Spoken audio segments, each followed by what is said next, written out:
Well, pet sitting in Hollywood is big business, as you might imagine.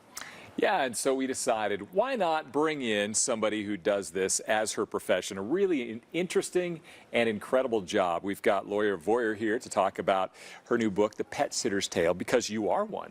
Absolutely. You are a pet sitter.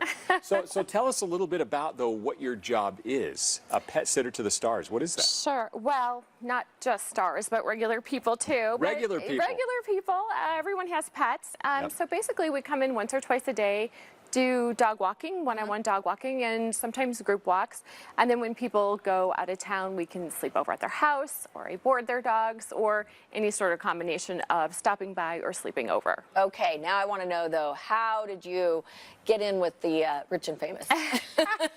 Accidentally. I was a makeup artist in LA and kind of struggling with that, and I was working on a set for somebody, and Paula Poundstone came out of a trailer, and I happened to be walking a dog to make extra money for this gal that was kind of going to be on the set, and Paula said, "Hey, are you a professional dog walker?" And I said, "Yes, I am."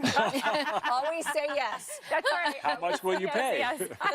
Well, that was her next question. How much do you charge? And I thought, I have no idea how much to charge. And I just said the first thing that came into my mind, and I still have the same prices. You're kidding. Wow. No, it just turned out to be like the right place, right time, right price, and it just really worked out. So I was lucky.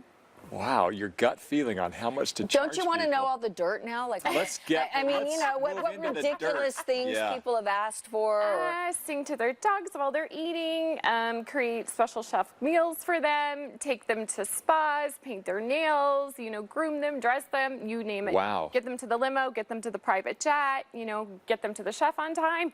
You're kidding. Are the dogs themselves, can you sense snootiness with the dogs as well? Occasionally, a dog will get used to like the, you know, the really great treatment. Occasionally, but mostly no. Most of the dogs are really happy-go-lucky. They're just happy to have great homes. They're happy to have loving owners, and they're just happy. They're not like, I am not eating this steak until you sing my song. Occasionally. Do you have like what's been your worst story or best story about doing this since you started? Oh, gosh. Or even embarrassing, I don't care. I think one time I had a gentleman who wanted to hide in the closet so that he could prove that his dog would or would not know that he was there, because dogs have an amazing sense of smell. And the dog never figured it out, and the guy stood in the closet for like a really long time. You just let him stay in there? You're like, oh, I got this. Hey, someone's in the closet, you know. So I would assume that some dogs are more friendly than others. Absolutely. So you sometimes can run into aggressive dogs, but we always do like a complimentary meet and greet just to make sure that everyone's tail's wagging when we meet, and that I meet the dog meets me, because it's never a good idea to just show up, you know, and the dog's like, whoa, who are you? So yeah, no, sometimes, but mostly the dogs are very friendly. What's your favorite part about your job? Oh, the pets, definitely The pets, the dogs. not the people, huh? I don't see the people that much. You know, once I do the initial meet and greet and I make sure everyone's tail's wagging when we meet, I just strictly deal with the pet, and I hardly ever see the owner. I mean, I text them, hey, your dog had a great walk. We just saw a squirrel. It was a great adventure. But it's just, you know, it's just hands off. You just deal with the pet, which is great. I love that. Okay. So if somebody else wants to get into something like this, what would you tell them? Just start where you're at, you know, take your dog, take it out in your neighborhood and introduce yourself to your neighbors. Go to local pet vet clinics, you know, just meet people, talk to your friends and family, tell them you're pet sitting, because people really need someone who is honest and reliable, who they can trust to look after their furry loved ones. So anybody can get in the business. Anybody can do good in this business. All right. And we wanted you to name drop, but you said, hey, I want to keep my job. I do work for some important people. Is there any particular chapter I should read? Yeah, is there a list in the book? There's not really a list, but I do name drop a little bit in the book. Okay. All right.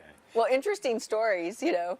I love it. Right? With I dogs, love it. I love the dogs. I love the pets. It's been a great career for me, and I hope that I can continue doing it for a long time, because I just really love the dogs. Do you have to be as friendly and nice as you to get into the business?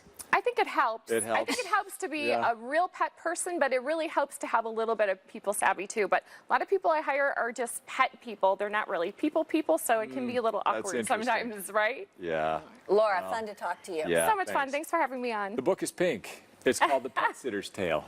Yeah, thank you. Thank you so much. All right.